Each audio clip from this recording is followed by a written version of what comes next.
La Gazette du Togo, une vision sur l'actualité togolaise et sur le monde.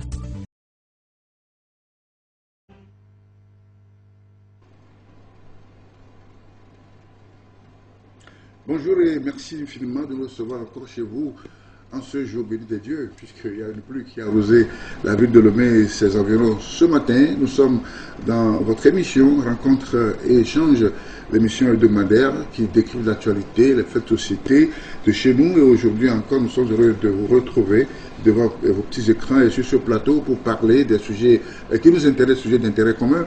Je reçois pour vous mon collègue, mon confrère, journaliste, analyste politique et chroniqueur politique, Firmin Teko. Bonjour monsieur Firmin Teko. Bonjour Gérard Wilson, merci de m'avoir invité. C'est cela. C'est avec toi qu'on va réfléchir sur les faits marquants de ces derniers jours, de ce début d'année, avec où tous les événements s'accélère et s'enregistre au quotidien. Mais avant cela, un peu plus relax pour commencer. C'est aujourd'hui 14 février, dit fête des amoureux ou fête de la Saint-Valentin. Qu'est-ce que ça vous inspire? Non, la Saint-Valentin, ça inspire l'amour. L'amour, vous voyez toutes les roses qui sont vendues dans les rues de Lomé. Dans les rues de Lomé, même dans presque tous les pays.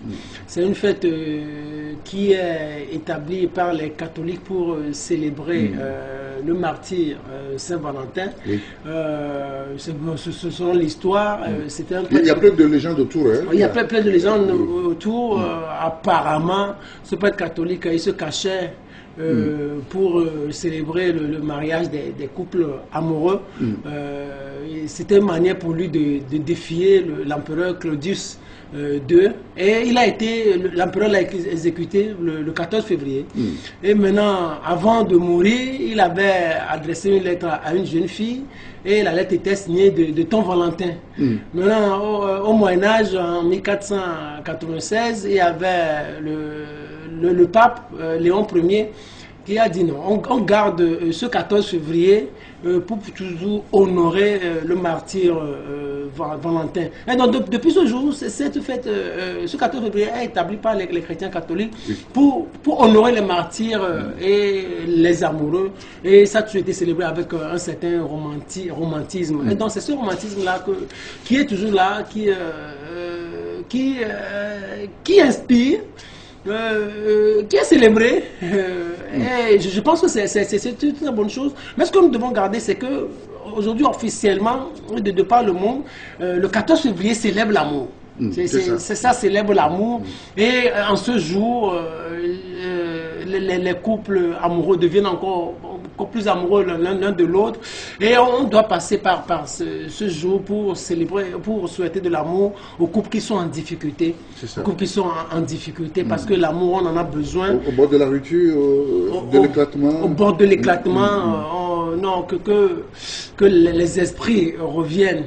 Et qu'on se réconcilie, parce que on ne peut rien construire sans famille. La société, c'est le regroupement de la famille. Et quand vous avez des familles qui se déciment, quand vous avez des familles qui sont régulièrement au bord de l'éclatement, ce n'est pas bon pour l'avenir, parce que vous allez créer des enfants qui vont devenir des monstres pour la société. Ce que les gens ne savent pas, c'est que la plupart des jeunes ou des Noirs en prison aux États-Unis sont issus des couples divorcés. Ce sont issus des couples divorcés. J'ai quelqu'un qui a fait pendant 20 ans aux États-Unis qui m'a dit qu'en réalité, il est difficile à un enfant de voir en une année 2 fois ses parents autour d'une table. Ça veut dire que quand le papa revient tout d'abord, la maman est partie. Donc les enfants, ils se recroquevillent sur eux dans leur chambre avec des jouets et autres.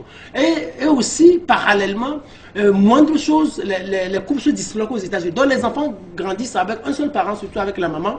Et donc l'enfant n'a aucune influence paternelle, il ne grandit pas avec une influence paternelle, donc rien ne l'arrête. Et donc cet enfant, avec le temps, il devient dangereux parce qu'il n'a pas eu une éducation sérieuse. Et voilà, vous voyez l'avenir des crimes qui se commettent un peu partout. Donc aujourd'hui, ce que moi je demande, bien sûr, pas de l'émancipation. C'est une très bonne chose. La femme doit travailler, la femme doit être en émancipation, égalité en droit. C'est une très bonne chose. Parce que l'égard de l'homme, c'est fini cette histoire. On pensait que c'était patriarcal, l'homme dominait. langue dominante. Mais aujourd'hui, il faut reconnaître qu'en réalité, c'est facile, c'est possible de construire des foyers.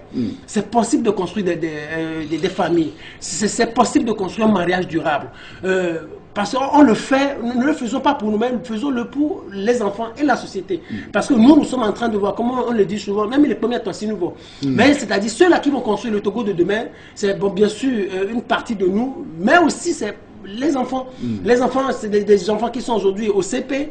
Donc, dans 20 ans, ils seront peut-être, dans 20 ans, ils seront journalistes. Peut-être ils seront à notre place. Mais si ces enfants ne grandissent pas dans une bonne ambiance, s'ils ne reçoivent pas une bonne éducation, ça veut dire que la société n'a pas d'avenir.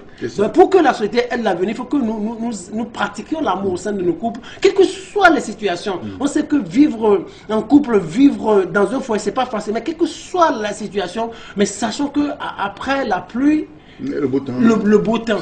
Donc, je souhaite de l'amour à tous ceux qui nous regardent, que les couples en difficulté fassent balle à terre, qu'ils se parlent, qu'ils se réconcilient. L'avenir est meilleur et il sera meilleur. C'est ça. Sauf que cette célébration prend une autre dimension aujourd'hui. Comme vous le dites, c'est une fête des couples, des amoureux, mais aujourd'hui, de plus en plus, les jeunes s'emparent de la chose pour en faire autre chose. Qu'est-ce que vous en pensez? Oui, c'est dangereux. C'est dangereux. Moi, j'ai l'habitude de dire que le problème que le monde traverse aujourd'hui, c'est la démographie. C'est-à-dire, il y a le taux de naissance qui devient important dans la plupart dans plusieurs pays. Ça veut dire aujourd'hui, on a plus de jeunes. Et donc, du moment où on a plus de jeunes, si on n'a pas une même mise pour éduquer ces jeunes-là, donc ils vont faire du n'importe quoi. C'est pour cela qu'aujourd'hui, vous voyez par exemple, il y a Macron qui a interdit les réseaux sociaux au moins de 15 ans en France. Ça veut dire qu'aujourd'hui, les jeunes, ils ont une certaine facilité, ils ont le monde dans leurs mains, ils voient toutes les bêtises. Au bout de leurs doigts. Et donc ils voient toutes les bêtises dans leurs mains et ils croient que faire les bêtises n'a pas de conséquences. C'est ce qui est grave. La fête des amoureux, c'est pour les parents. C'est pour les couples engagés, c'est pour les couples mariés. Ce n'est pas pour nos jeunes de troisième, c'est pas pour nos jeunes mais même du lycée. C'est-à-dire, ce qu'on vous demande, c'est de travailler pour avoir le bac. Au moins, aller à l'université. Lorsque vous allez à l'université, vous pouvez commencer peut-être une petite histoire d'amour qui va... Et vous faites tout pour que ça débouche sur le mariage. Parce qu'aujourd'hui, ce qu'on peut dire, c'est qu'il faut que tout d'abord, au niveau de l'État, que nous mettions en place un système éducatif important qui s'adapte aux réalités modernes. Pour pouvoir bien encadrer les jeunes. Au niveau des associations, il faut que nous continuions la sensibilisation des jeunes par rapport aux valeurs morales, parce que ces valeurs morales sont en train de quitter. Parce que vous voyez sur les réseaux sociaux, TikTok, une jeune fille qui est presque nue, qui se dit, moi je suis à Tito Gomé, je suis à telle zone, si vous voulez le sexe, venez, voilà le numéro qui est en bas. C'est grave. C'est horrible. C'est dangereux. Cet enfant-là, vous voyez des jeunes qui ont des lèvres toutes noires parce qu'elles consomment, les filles, elles consomment des stupéfiants. Après, qui disent, toi tu vas me donner quel conseil, toi, est-ce que tu as réussi tout ça? Parce qu'elle est entourée d'hommes et on fait du n'importe quoi avec elle. Alors ce que nous devons, et ça c'est parents, associations, nos États, associations et parents, mais nous parents, nous devons changer de méthode par rapport à nos enfants. Il faut que nous essayons de dialoguer avec nos enfants. Ce n'est pas facile, les enfants n'écoutent plus rien, surtout cette génération, elle ne veut rien écouter. Il manque de repères aussi.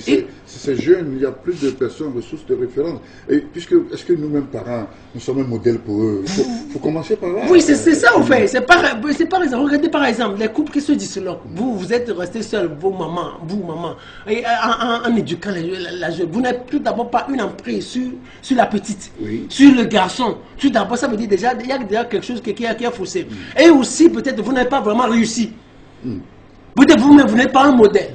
Peut-être à votre âge déjà, peut-être il n'y a rien à la maison, vous dites à l'enfant, donc tu ne vois pas tes camarades qui ont smartphone, qui ont ci, qui ont ça, et toi tu fais quoi ici? Ça c'est déjà grave. Les parents doivent changer de comportement par rapport à cela. Et on doit incarner quelque chose. Parce qu'il faut influencer les jeunes. Il faut que les jeunes se disent, mais moi j'adore mon père, moi j'adore mon maman, parce qu'elle est sérieuse, parce qu'elle fait ci, elle fait ça, elle me parle bien. bien. Parce que moi, j'arrive à échanger avec ma maman, moi, j'arrive à échanger avec mon papa. S'il n'y a pas ce cadre-là, l'enfant n'a pas de repère. Il va au dehors, et il se laisse à tout. Donc, il suit ses camarades, ou elle suit ses camarades, et après, vous imaginez quelque chose qui est intéressant, qu'on fait, surtout ça régulièrement, on faisait ça dans le temps. L'enfant qui va en tenue scolaire à l'école, vous croyez que votre enfant est allé à l'école. Mais dans son sac, il y a une tenue de rechange. Oui.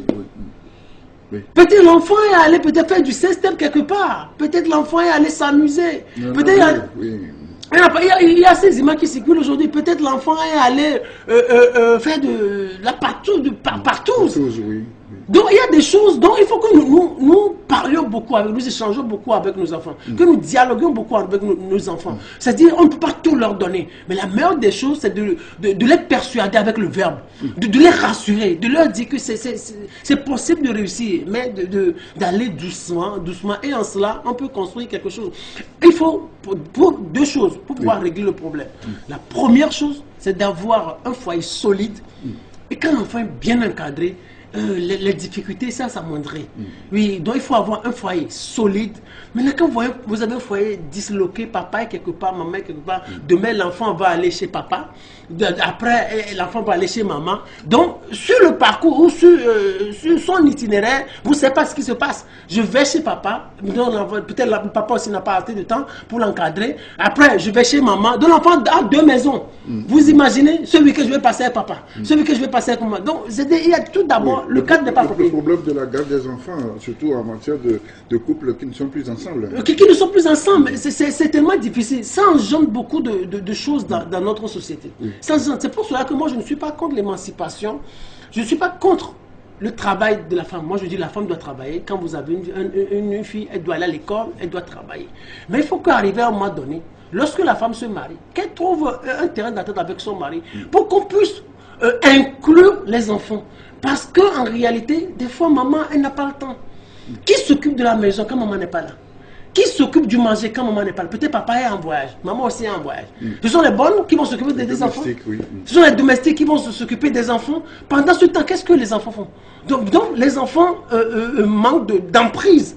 Ils se donnent à n'importe quoi. C'est pour cela que moi je dis, il faut arriver à trouver un juste milieu pour que les parents puissent régulièrement passer du temps avec les enfants. Les enfants doivent grandir avec l'amour des deux parents. C'est-à-dire, il y a des hommes, c'est comme, moi je dis, c'est difficile de devenir secrétaire d'État américain. C'est-à-dire, vous voyagez tout le temps, moi je me demande, si vous êtes jeune couple et vous êtes secrétaire d'État américain, ça veut dire, tout d'abord, le papa n'a pas le temps pour vous. Il est entre deux avions. Il n'a pas le temps pour pouvoir s'occuper des enfants. Que dis-je à ce niveau? Ce que moi je dis, c'est qu'il faut trouver un terrain d'entente, même par rapport au boulot, mais trouver un terrain d'entente pour être avec les enfants. C'est important. Ne serait-ce que périodiquement. Au moins à cette période, je suis là. Vous dites, le week-end, c'est quelqu'un. J'ai un confrère qui me disait que lui s'est dit, les dimanches, il ne sort plus de la maison. Il est avec sa femme et ses enfants. C'est quelque chose. Peut-être toute la semaine, le papa, il est occupé et il sort très tôt le matin, il revient tard où les enfants vont dormir. Mais le week-end, il faut que nous le consacrions à nos enfants, à la famille. Et donc, ça joue beaucoup. Ce sont nos enfants qui vont construire le Togo de demain. Vous imaginez, par exemple, nous sommes dans une bâtisse, nous sommes actuellement sur un plateau de télévision privée. Si cet homme-là, qui a eu cette ingénieuse idée de créer cette télévision, s'il n'avait pas été bien éduqué, on ne serait pas ici. Regardez ce service grand qu'il est en train de rendre à l'État. Service public. Ce service public. Mais nous sommes tous des collaborateurs du service public. C'est ce que j'ai dit. C'est un service public. Service d'information. Ce qui est du domaine de l'État arrêté. Donc, il joue ce rôle-là parce qu'il a été sérieux. Donc, c'est pour cela que nous tous qui avons des enfants, nous avons par exemple des responsables de télé pour l'avenir, nous avons des ministres, nous avons des directeurs de société. Mais il faut que ces enfants-là grandissent dans une certaine ambition pour pouvoir réaliser leurs rêves, pour pouvoir accomplir véritablement leur destin.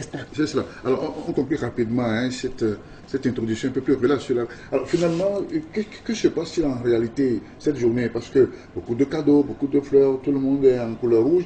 Alors, sauf toi et moi, sur ce plateau de Alors, que dit ce sujet pour passer à autre chose, Firmin? Oh non, il faut que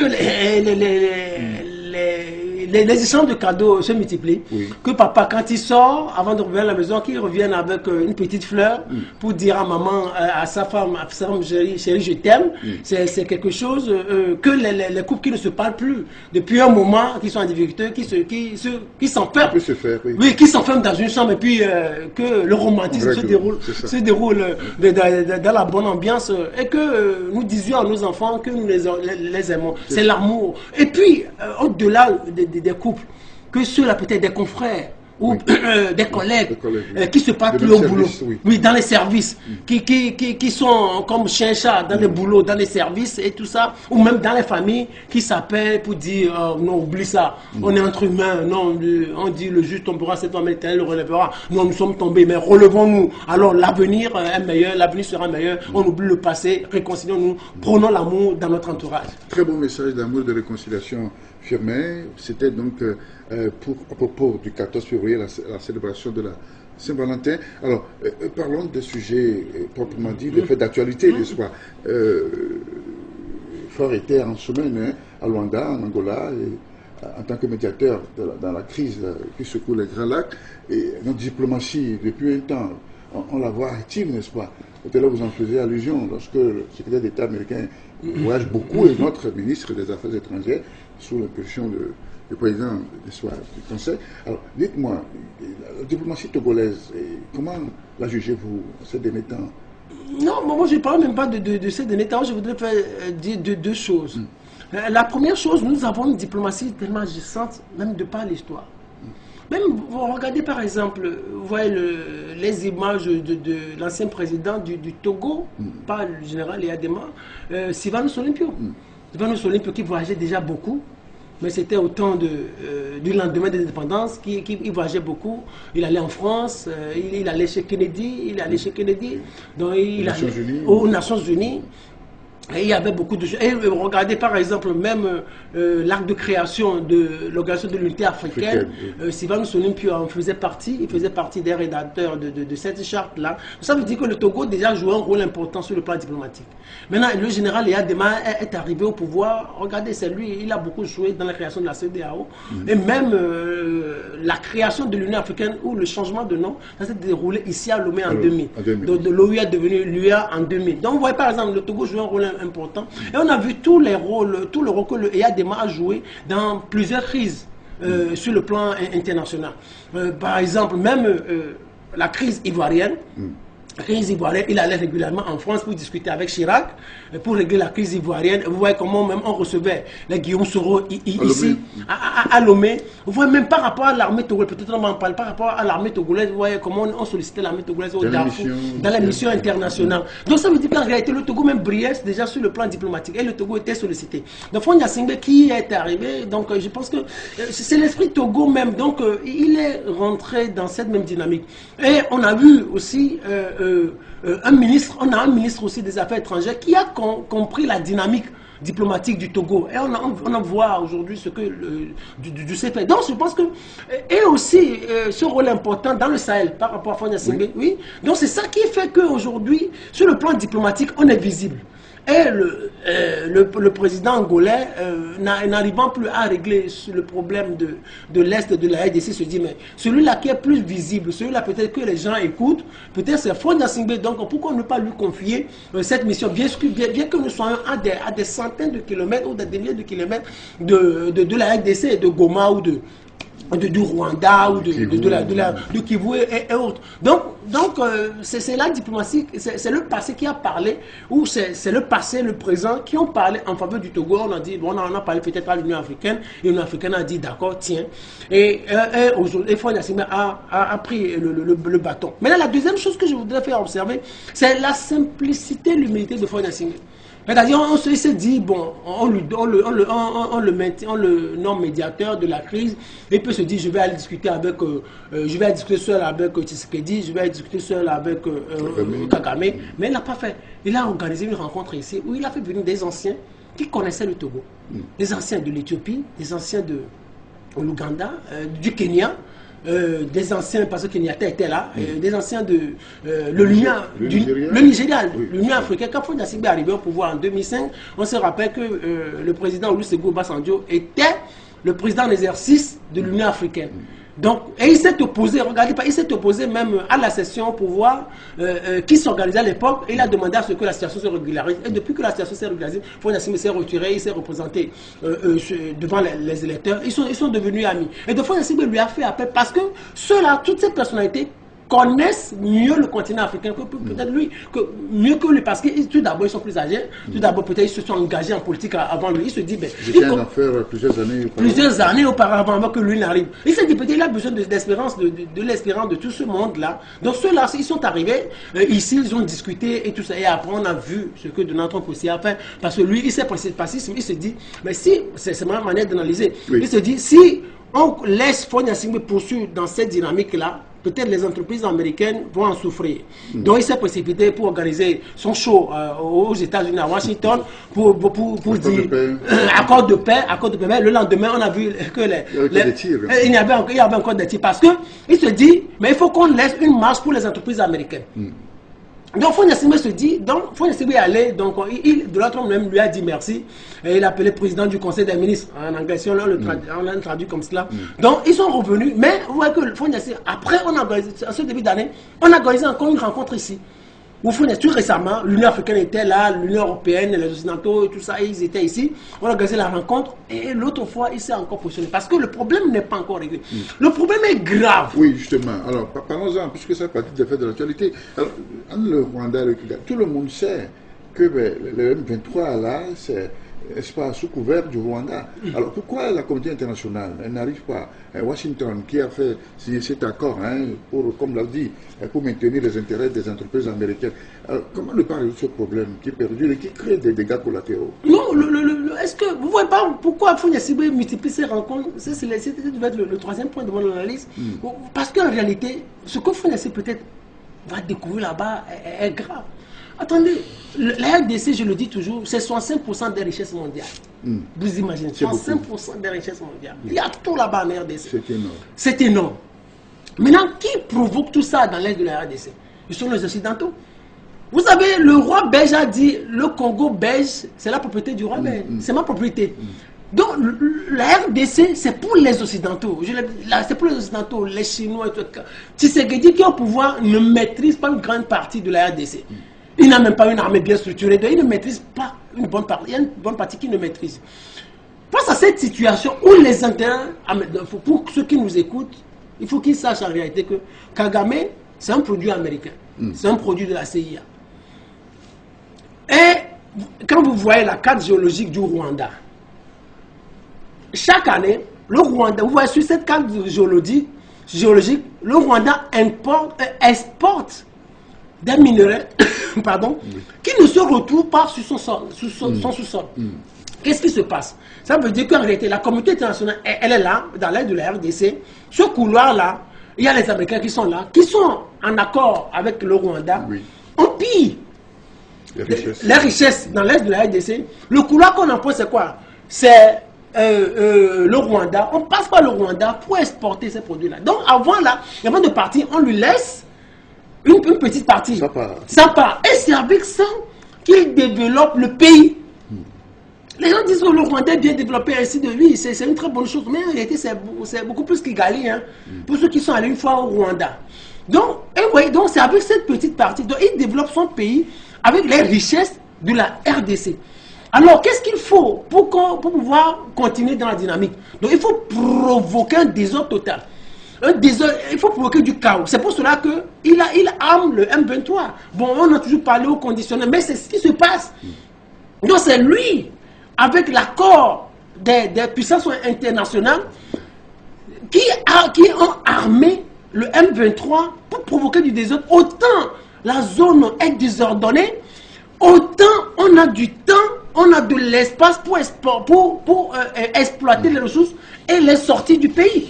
Donc vous voyez dans tout ça, donc, il y a tellement d'enjeux, il y a tellement d'intérêts. Il y a les entreprises américaines qui sont là, les entreprises chinoises, il y a les entreprises françaises, il y a beaucoup d'entreprises qui sont dans cette partie-là, qui sont là, qui travaillent pour le bien-être des populations occidentales. Et maintenant, on vous dit, dans cette situation, on dit maintenant, il faut arrêter la guerre. Mais si on arrête la guerre, ça veut dire que ces généraux, ces officiers qui sont membres aujourd'hui du M23 sont devenus tous milliardaires. Parce qu'ils ont aussi leur profit. Vous allez demander à ces militaires de cesser et vous allez leur proposer quoi en contrepartie? Oh, il y a aussi quelque chose d'important qui est lié à l'association de Paul Kagame. Les gens soupçonnent Paul Kagame comme celui-là qui veut faire, qui veut mettre sa place, qui veut laisser le pouvoir à son fils. Il y a des militaires qui ne seraient pas d'accord. Alors, comme il sait qu'il y a des militaires qui ne sont pas d'accord, il leur dit, ok, d'accord, allez dans le M23, et là, vous enregistrez, et vous laissez mon pouvoir tranquille. Alors, ça devient compliqué. Hein? Ça devient compliqué. Devant cette situation-là, on va faire comment? Donc, c'est pour ça qu'il faut essayer aujourd'hui de dialoguer avec tout le monde. Il y a l'Ouganda qui est de l'autre côté, il y a le Burundi, il y a les États-Unis. Mais qu'est-ce qu'il faut dans cette situation? La meilleure des choses, c'est de rencontrer régulièrement des acteurs et peut-être trouver un juste milieu. C'est-à-dire, peut-être le M23 va être là, mais aussi le M23 va aussi avoir sa part. Parce que personne ne nous trompe. La guerre, avant qu'elle ne cesse, donc il faut que toutes les parties aient leur part. Il faut que les Américains continuent d'exploiter un peu. Il faut que peut-être le M23 aussi continue. Il faut que le Rwanda continue d'avoir sa part. Mais il faut faire tout dans le camp pour permettre aux réfugiés de revenir, pour permettre aux écoles de rouvrir, pour permettre aux centres de santé de fonctionner et pour permettre au commerce de reprendre dans la zone. C'est ce que Fonia Singbe lui fait. Parce qu'il sait qu'en réalité, il ne peut pas dire c'est la fin de la guerre et c'est la fin du M23. Ça ne sera pas possible. Ça, il ne faut pas se tromper. Mais il faut permettre à ce que toutes les parties se retrouvent et parlent d'une même voix. Et puis l'autre chose qui est aussi grave, c'est que personne ne respecte ce qu'il dit. Vous savez que vous ressemblez pas à ce qu'il dit. Personne ne respecte ce qu'il dit. Personne ne le respecte parce que c'est son père qu'on respectait. Je l'ai toujours dit, les gens ne sont pas d'accord, mais ils ne partagent pas ça. Mais c'est-à-dire, c'est qu'il n'était pas un politicien, c'était quelqu'un qui, un chauffeur de taxi à Bruxelles, qui a passé la majeure partie de sa jeunesse dans les discothèques belges. Donc il ne maîtrisait rien en politique. C'est pour cela que Kabila l'a choisi. Kabila l'a choisi en disant que ok, tu fais 5 ans. Et maintenant, bon, on signe cet accord-là.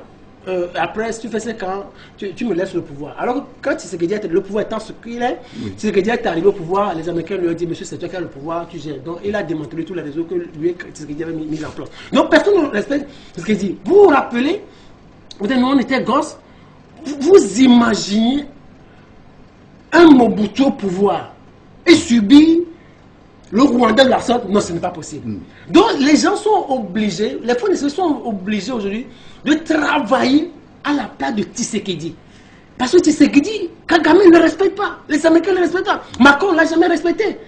Vous imaginez, Donald lui dire que c'est un bon président, mais il se moque de lui en réalité. Donc, vous voyez, personne ne le respecte. Donc, il faut aujourd'hui un chef d'État qui puisse concilier les deux positions. C'est Fonia Singbe de discuter un peu avec Tshisekedi. Tshisekedi, entre-temps même, j'aurais appris qu'il a voulu s'inspirer un peu du régime parlementaire togolais. Il serait un peu proche de Fonia Singbe. Peut-être ça n'a pas marché, on ne sait pas ce que l'avenir nous réservera. Et c'est lui-même qui aurait demandé à ce que Fonia Singbe parle régulièrement à Kagame. Parce que Kagame, il a fait le maquis, au fait. Il a passé tout son temps dans le maquis. Donc, il sait ce qu'on appelle la bourse, il sait ce qu'on appelle l'équipement des armes. Donc, ce qu'il dit, c'est, excusez-moi, bon, c'est un petit enfant de guillemets, bon, qui a grandi dans le cul de son père. Donc, c'est la personne adaptée à pouvoir bien parler à Kagame et aux autres, aux voisins et aux occidentaux, c'est Fonia Singbe. Sauf qu'il n'est pas le président de la RDC, n'est-ce pas? Il n'est qu'un négociateur. Il n'est qu'un négociateur. Et ça dépend des partis, n'est-ce pas, en conflit. Oui, ça dépend des partis en conflit. Museveni qui est là, de l'Ouganda, le Burundais qui est là. Et aussi, les gens peuvent respecter aussi l'âge du doyen Obasanjo et tout ça. Donc peut-être Kagame va essayer de les écouter et peut-être ce qu'on veut c'est qu'on fasse disparaître le crépitement des armes et que les réfugiés reviennent et aussi qu'on mette beaucoup d'argent dans l'humanitaire pour que les enfants puissent reprendre leur vie normalement. Oui, tout à fait. Alors autre préoccupation, c'est le sommet de l'Union africaine à Addis Abeba. Et là encore, c'est la diplomatie qui a joué, n'est-ce pas? Oui.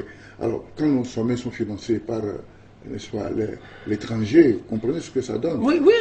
Le ciel de l'UIA qui a été construit par les Chinois. Les Chinois, n'est-ce pas? Alors donc il y a cette question de la souveraineté des États africains qui se pose encore. Oui, ça se pose et ça se posera toujours. C'est pour cela que bon, on est obligé de négocier. Je vais vous rappeler ceci. Vous savez pourquoi l'Angolais a voulu s'en laver les mains par rapport à la crise de la RDC? Parce qu'au moment où lui il a prêté son hôtel. Il a prêté un hôtel pour recevoir et Tshisekedi et Kagame. C'est en ce moment-là qu'il apprenait qu'il y avait une rencontre qui s'organisait au Qatar. Oui. Parce que entre les deux parties, et cela veut dire mais c'est de l'embêtement. En fait, parce qu'en réalité, le Qatar veut investir des millions d'euros ou des millions de dollars dans une partie de la RDC. Donc vous voyez pas, c'est une question d'intérêt, c'est une question d'argent. Ça revient toujours. Ça revient toujours. Maintenant, la chose que les gens doivent savoir, et c'est pour ça que pour le moment nous ne sommes pas indépendants, on est indépendants sur papier, mais la plupart des grandes décisions ne peuvent pas venir de nous, ce n'est pas possible. Vous savez, le budget, lorsqu'on vote le budget de l'Union africaine, le budget ne sert qu'à payer les fonctionnaires. Oui. Donc pour pouvoir régler les sommets, les voyages, justement, alors, les projets... Je profite, mais alors qui finance ces déplacements de nos chefs d'État mandatés dans une mission de négociation? Alors c'est le contribuable? C'est l'Union africaine? Alors qui finance ces déplacements? Non, ces déplacements, ça doit être financé par les deux parties. Du moment où vous acceptez. Mais aussi, peut-être il doit y avoir aussi un intérêt en contrepartie. Parce que quand vous n'avez... C'est comme quand Yaya Dema dit, quand la carte de votre voisin brûle, il faut l'aider à éteindre le feu. Parce que on a besoin de vous. Et en matière de diplomatie, il faut aussi de la solidarité. C'est-à-dire, vous mettez aussi un peu dedans. C'est-à-dire, l'Union africaine met de l'argent dedans. Par exemple, quand on a organisé le congrès panafricain, l'Union africaine avait mis de l'argent et le pays aussi doit mettre de l'argent. Pour ces déplacements-là, on a besoin des fonds de l'Union africaine, mais aussi du Togo. Parce que le Togo, chaque fois, ne va pas dire, OK, envoie-moi de l'argent pour pouvoir peut-être mettre du kérosène dans mon avion. Ce n'est pas possible. Le Togo ne va pas... Peut-être quand les voyages, les hôtels, peut-être sont assurés par l'Union africaine, mais il y a certaines dépenses que le Togo doit faire. Ça, c'est la plus normale des choses. Mais toujours est-il que nous dépendons de l'extérieur. Et nous dépendons strictement de l'extérieur. Je pense aujourd'hui, même la CEDEAO est financée à 60% par l'Union européenne et d'autres partenaires. Donc, c'est normal. C'est parce que nous n'avons pas les ressources nécessaires, tout d'abord pour gérer l'interne, avant de gérer les institutions internationales. Regardez, dans ces conditions, on peut que subir les dictats, n'est-ce pas, de ces bailleurs, de ces financiers? Oui, bien sûr, ce sont eux qui ont l'argent. Ils font tout pour que nous n'en ayons pas. Ils font tout pour que nous n'en ayons pas. Parce que ce qui produit de l'argent, tout d'abord, l'argent, il est occidental. Les pays occidentaux détiennent au moins 60 à 70% des richesses mondiales. Vous imaginez, la Chine, on dit c'est la première puissance économique et tout ça. Mais, c'est-à-dire, la première puissance dans le monde, c'est les États-Unis. Donc, ce sont eux qui dictent de tout. Les gars, ces gens qui ont plus de 750 bases militaires, vous imaginez un peu ce qu'ils ont, ce que ça coûte. Avec leur porte-avions, 11 porte-avions, alors que peut-être la France n'en a qu'un, la Chine n'en a que 2, tout ça. Donc, vous voyez un peu. Donc, c'est des puissances, au fait. Qu'est-ce que nous, on peut? Ce que j'ai l'habitude de dire, c'est que nous avons des ressources. Nous avons des ressources. La meilleure des choses, c'est d'apprendre à exploiter ces ressources-là. Autant nous exploitons nos ressources, c'est-à-dire on va sur le marché international, le marché financier international, on emprunte de l'argent, on revient et on exploite les ressources nous-mêmes. L'argent, ça reste dans le pays et ça crée de l'emploi, ça crée de la richesse. Regardez par exemple, si je dis du n'importe quoi, bon, même je donne l'exemple que je donne régulièrement ces derniers temps, c'est l'exemple de Congo-Brazzaville. Ils ont le pétrole qui est leur manne important. Ils ont le pétrole, mais il n'y a même pas une seule entreprise congolaise, brazzavilloise, capable de créer un puits pétrolier au Congo. Vous imaginez, il n'y a même pas une seule. Alors que par exemple, si vous allez sur le marché et vous cherchez de l'argent et vous allez former des gens, donc, ça va être local. Oh, mais là, il faut faire venir un investisseur étranger. L'investisseur étranger, il vient avec son matériel, avec son personnel, avec toute son expertise. Il exploite le pétrole, il prend 80%, il vous laisse 20%. Vous pouvez faire quoi avec les 20%? C'est pour cela, oui, c'est ça en fait. Donc, c'est ce qui fait qu'il nous sera difficile de nous enrichir. Vous avez vu tout récemment, Ouattara a reçu un responsable du FMI, c'est le directeur du FMI. Ouattara, ce qui lui permet d'avoir beaucoup d'argent parce qu'il a des réseaux puissants. Il a fait le monde financier international. Oui. Donc, quand il va sur le marché, on le prête gros. Alors que, par exemple, dans les pays d'Afrique subsaharienne, quand nous on passe sur le marché, on nous prête petit. Parce que l'occidental, le blanc, excusez-moi l'expression, les occidentaux, ils se disent, quand vous prêtez beaucoup, vous allez vous développer. C'est ça, en fait, le problème. Oui, quand vous prêtez beaucoup, si vous avez besoin de 50 milliards de francs CFA, si on vous donne ça, vous allez vous développer. Ça veut dire que vous allez créer de l'expertise, vous allez former vos jeunes, vous allez avoir des locaux capables de puiser, d'exploiter vos ressources vous-même, phosphate, tout ça. Donc vous allez aussi pouvoir mettre en place des industries pour pouvoir faire couler tout ça. C'est comme on a le cacao, on peut créer une industrie, toute une chaîne où on exploite le cacao, donc on fabrique les emballages de chocolat, on fabrique le chocolat. Donc nous-mêmes, ça veut dire c'est des milliers d'emplois qu'on crée sur place. Et on peut aussi exporter pour les supermarchés étrangers. Oh, regardez par exemple, la France n'a pas le cacao, mais la France a une industrie qui produit du chocolat. Vous voyez par exemple, donc on envoie le cacao là, la France va sur le marché international, prête beaucoup, on lui donne gros, il met en place toute une industrie, toute une machine, elle met en place, je dis, toute une entreprise qui emploie des milliers de Français. C'est de l'argent en fait. Donc elle va avoir de l'argent pour pouvoir rembourser les prêts. Oh, regardez par exemple, nous, on prête, on emprunte de l'argent. Est-ce que nous investissons cet argent-là? Non, c'est ça aussi qui est grave. On emprunte de l'argent, mais on ne l'investit pas. Parce que quand vous l'investissez, vous pouvez rembourser facilement vos prêts. Maintenant, nous, on emprunte de l'argent pour régler certains besoins sociaux. Et donc, nous, on va encore chercher de l'argent pour régler ces prêts. C'est pour cela qu'il est difficile de pouvoir s'en sortir. Donc, alors que la France, par exemple, ou les pays occidentaux, ils empruntent de l'argent, ils investissent. Donc, ils ont le bénéfice et ils remboursent les prêts. Et ils continuent. Tout le monde emprunte. Maintenant, ici, nous, on sait que, bon, on ne veut pas que nous soyons grands, que nous évoluions, on nous prête petits. On vient, on crée de petites choses et maintenant on va encore aller et c'est ce qui fait qu'il nous sera difficile de nous développer. Ouattara par exemple, il va sur le marché, on le prête gros et ça lui permet de construire ces grands ponts, ainsi de suite, ces grandes unités, ces grandes infrastructures. Il faut avoir des réseaux tellement puissants, mais encore qu'on veuille que vous vous développiez. Le grand obstacle à notre développement, c'est la volonté occidentale. L'Occident ne veut pas qu'on se développe. Ça, il faut savoir. Donc, c'est pour cela qu'on va toujours dépendre de l'Occident. Très bien. Alors, autre préoccupation de l'heure, c'est cette envie impérialiste de Donald Trump. On l'a vu presque en direct sur nos écrans de télévision, cet assaut lancé sur Venezuela et capturer un président d'un État souverain aussi au vu de tout le monde sans que la communauté s'en ne bouge. Oui, ça a été fascinant. ça a été fascinant, mais il faut reconnaître une chose. Moi, ça m'a paru un peu bizarre que les autres pays occidentaux, les Français, aient critiqué Donald Trump. Ça m'a paru bizarre parce que c'est ce qu'ils font tout le temps. Mais c'est ce qu'ils font tout le temps, ils installent d'autres dirigeants. C'est ce qu'ils font tout le temps. En Afrique, c'est ce que les Français ont toujours fait. Par exemple, si vous voulez, je parlais du Brazzaville tout à l'heure, on sait que c'est elle qui l'a fait revenir. Donc vous voyez, quand la France ne veut pas de toi, donc on te fait un coup d'État. C'est des choses qui se passent. Donc c'est ce que l'Amérique, cette partie-là, c'est pour les Américains.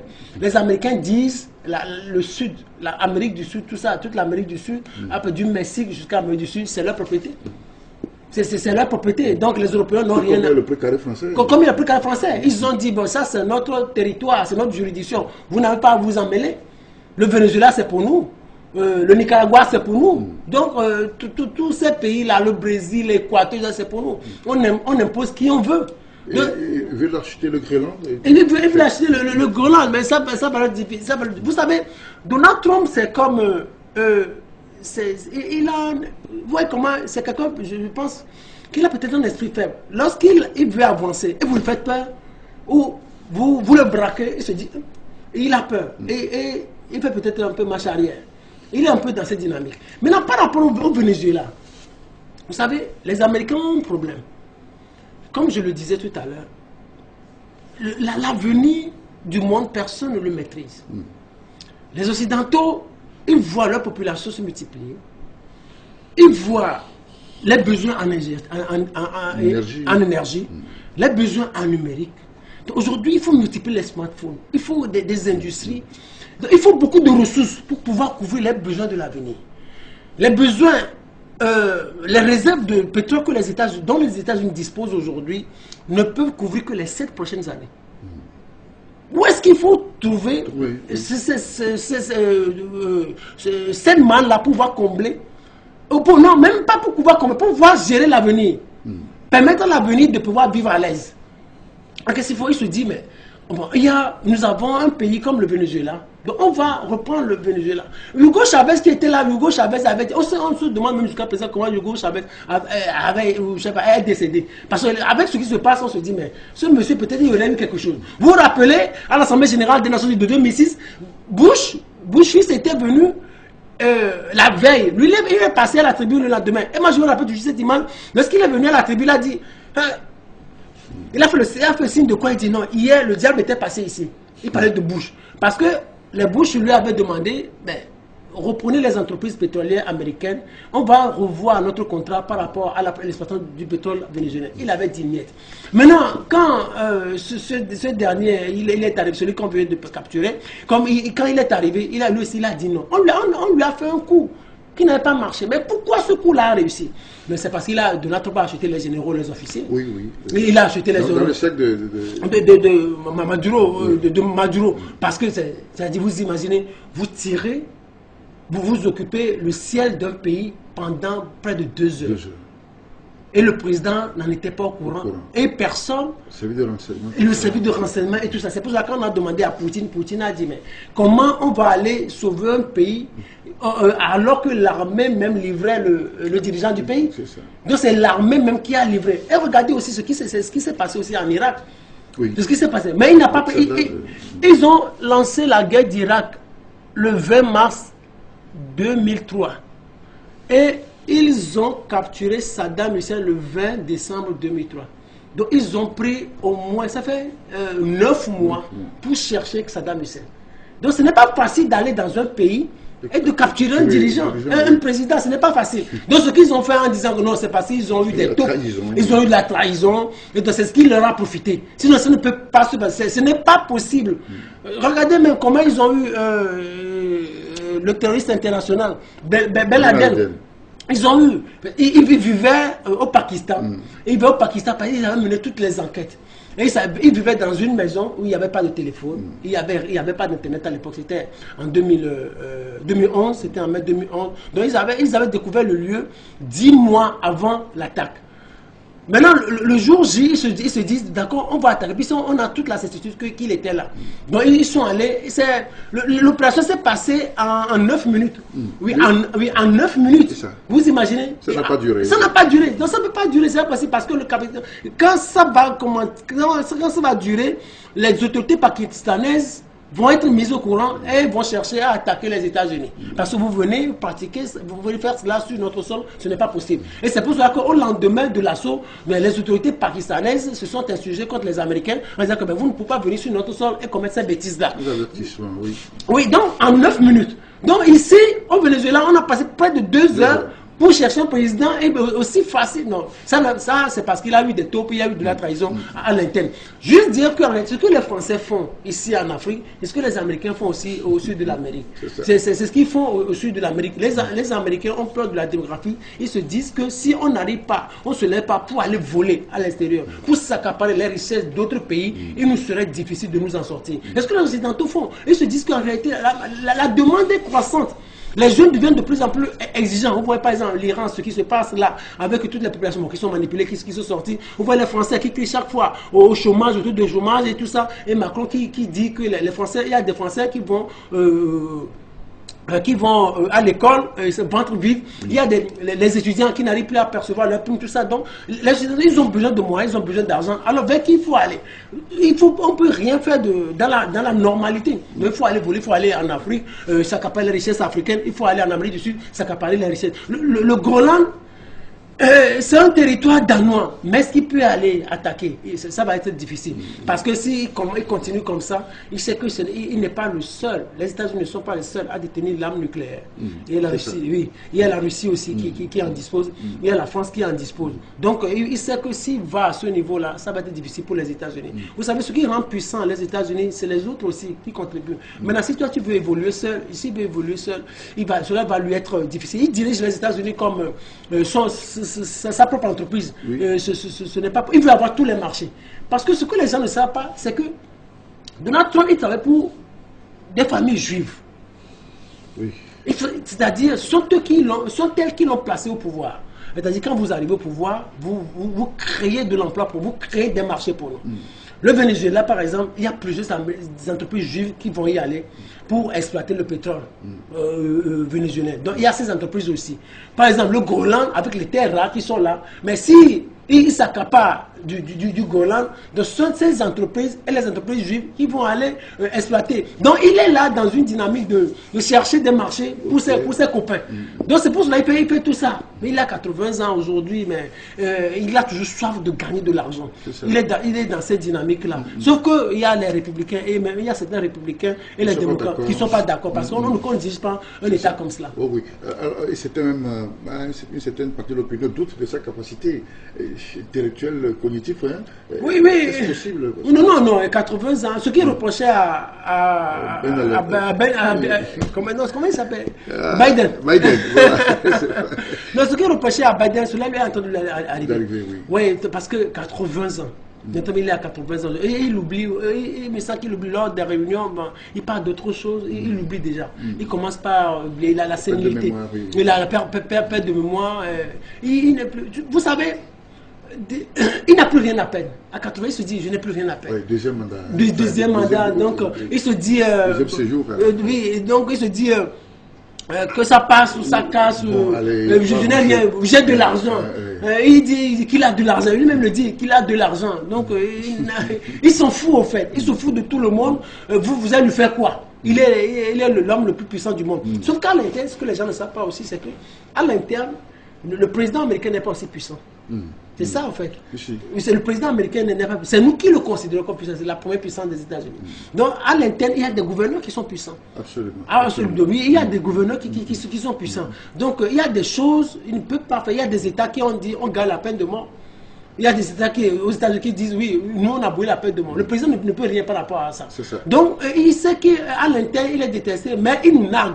Nous qui sommes à l'extérieur, et on le considère et on l'adule. Et on a peur de lui. C'est ça. Alors, autre fait maintenant, je suis toujours avec les États-Unis, cette affaire de Jeffrey Epstein, de cette fortune.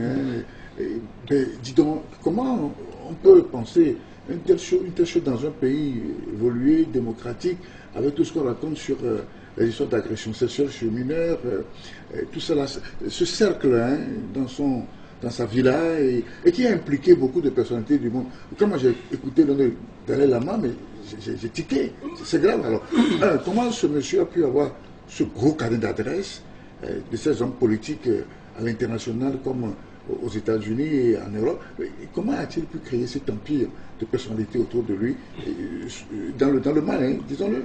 Non, moi, ça ne m'a pas surpris parce qu'il y a quelqu'un qui a dit le monde est gouverné par 4 principes. Le mensonge, la fausseté, la manipulation et la falsification.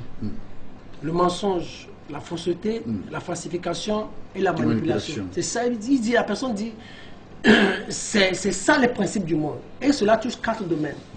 La science, la politique, l'histoire et la religion. Vous voyez par exemple, même par rapport, vous voyez que les gens, il y a des gens qui critiquent notre Bible. Bien sûr. Voilà. Donc, il y a des gens qui disent qu'en réalité, il y a tellement de mensonges dans un certain nombre de choses par rapport à la religion, l'histoire, tout ça. Même, je vous donne juste un petit exemple banal. Covid, jusqu'à présent, on ne sait pas ce qui a causé Covid. Qui a une petite maladie qui a fermé le monde. Qui a fait pendant des mois. Vous imaginez. Le monde est devenu désert. Le monde est devenu désert. Les aéroports sont fermés, les sociétés fermées, tout le monde est resté chez lui. Donc, le monde est guidé comme ça. Le monde, moi j'ai l'habitude de le dire, mais le monde est faux. Ce qu'on nous affiche, ce n'est pas le vrai. C'est pas ça la réalité. Je disais aux gens que l'une des justices les plus corrompues, c'est les justices américaines. La justice américaine. L'une des justices les plus injustes au monde, c'est la justice américaine. L'une des justices où les citoyens ne se retrouvent plus dans les magistrats, c'est la justice française. On dit 60% de la justice française, 60% de la justice française elle est corrompue. Donc, quand vous voyez tout ça, vous vous dites que le monde, c'est comme ça, il va. Et rien ne doit encore nous étonner. Ça aujourd'hui, c'est Jeffrey Epstein. Mais il y a encore, il y a d'autres.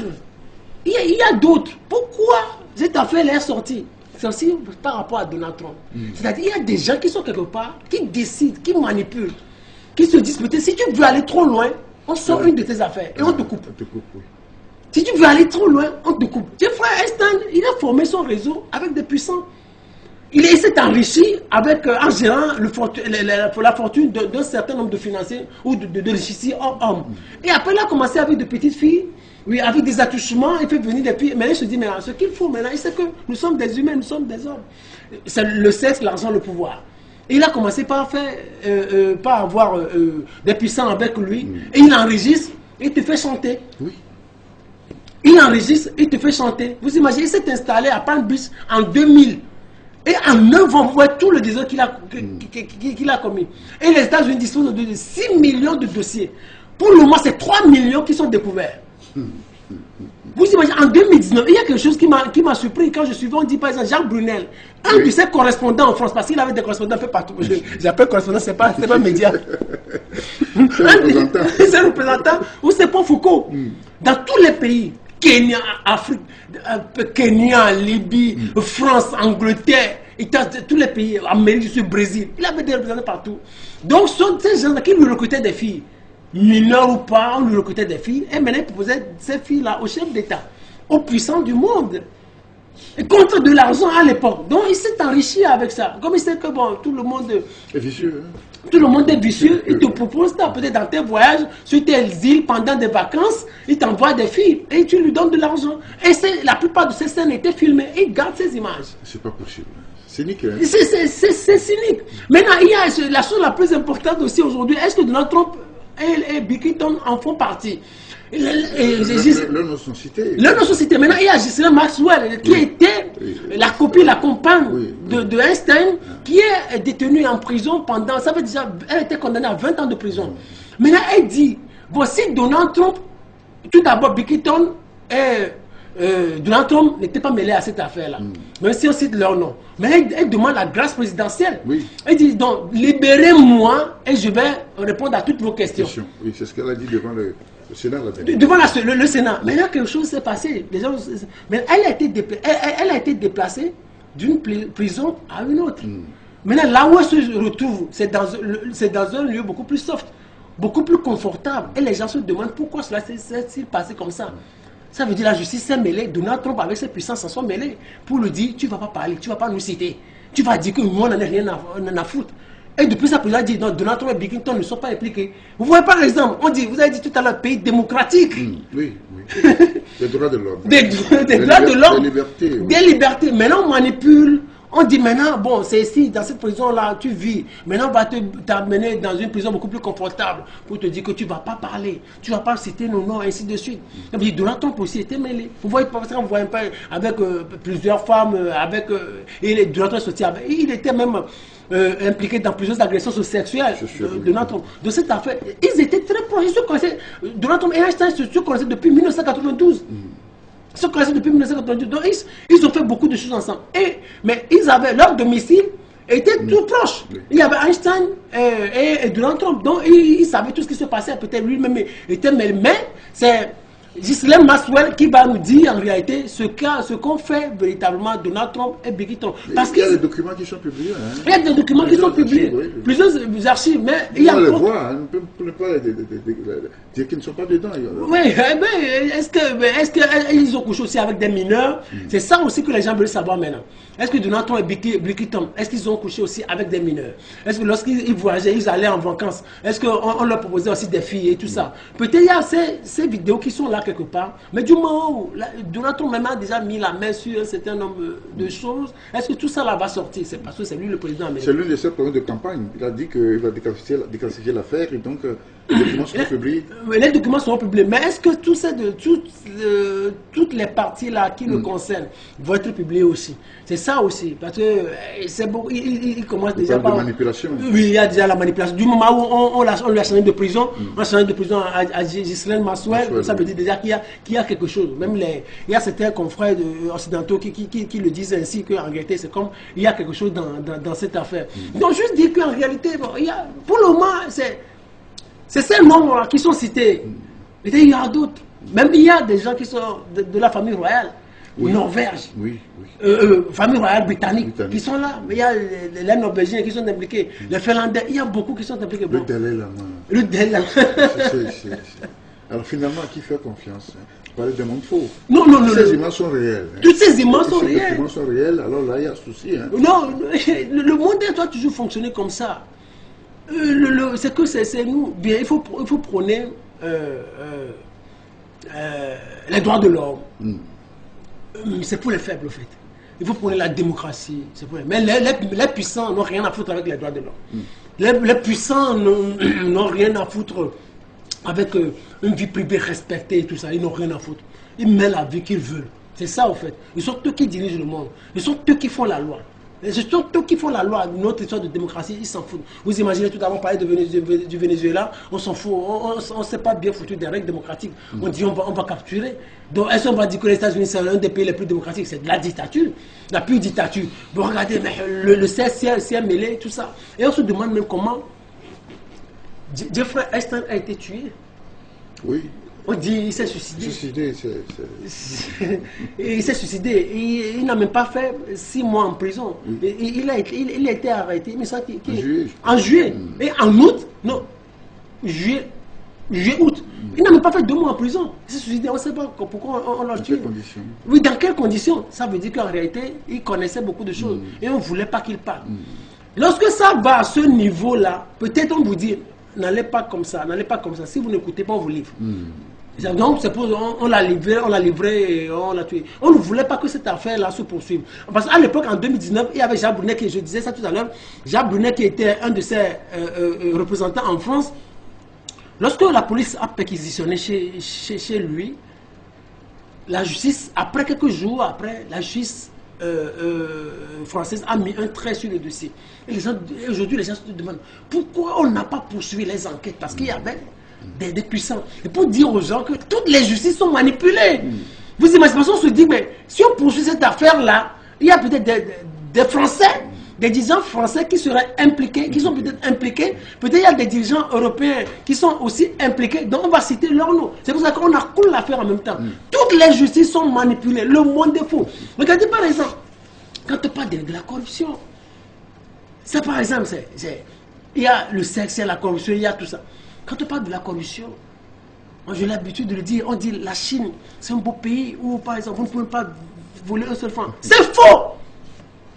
L'administration française, l'administration chinoise fait partie des administrations les plus corrompues. Il y a une certaine corruption dans l'administration française. Les pots de vin, allez dans l'administration chinoise. Oui. Les pots de vin, dans l'administration chinoise.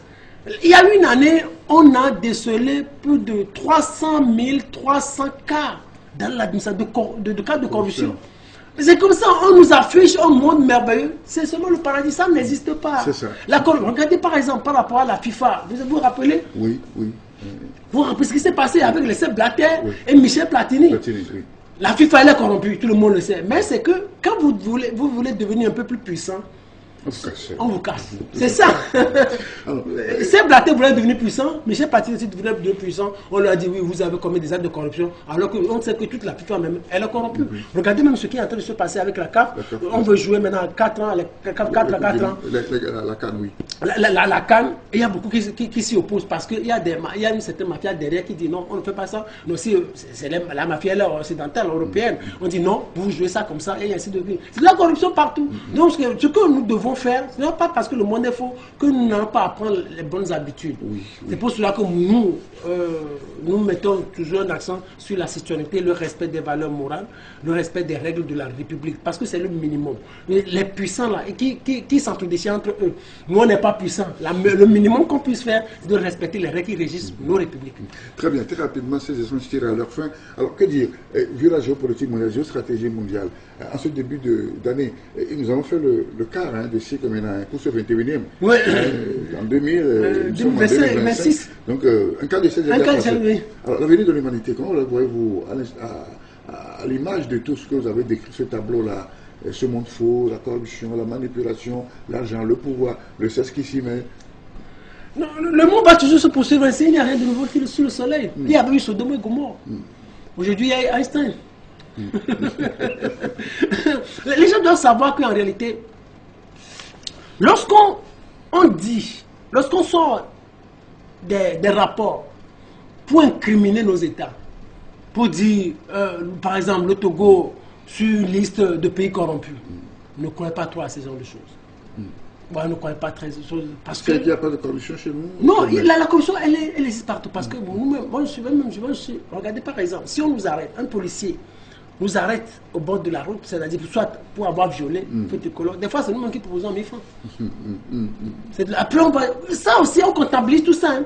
Vous allez à la mairie, vous voulez avoir votre document tout de suite. Alors qu'on vous dit que le maire n'est pas là, que vous avez le à 14h, vous dites vous glissez quelque chose. On ne vous a rien demandé. Et après, quand on va dire que la décision togolaise a compris, vous allez dire que oui. Et vous imaginez, on a pas de corruption, c'est corrupteur. Oui. C'est corrupteur. Regardez, on va dans les ministères où peut-être c'est ton grand frère qui est devenu ministre. Tu vas chez lui, tu veux qu'il te donne 500 000. Il va trouver ça où? Il n'a même pas 3 millions à la fin du mois. Toi, tu veux qu'il te donne 500 000. Et il te donne 500 000. Tu vas dire, je suis allé chez mon ministre. Et maintenant, tu te sens de voiture, tu as tout ça. Tu vas dire oui. Après, on va dire corruption, tu vas dire oui, le Togo est un peu corrompu. Tu fais partie des corrompus. Parce que le ministre, là, il a trouvé ça où? Un homme, un grand directeur de société. Tu dis que c'est ton nom. Tu vas chez lui, trouve-moi du boulot. On fait concours, tu dis non, tu dois me glisser dedans. Après, tu dis que non, le régime là, c'est un corrompu. Non, toi aussi, tu en profites.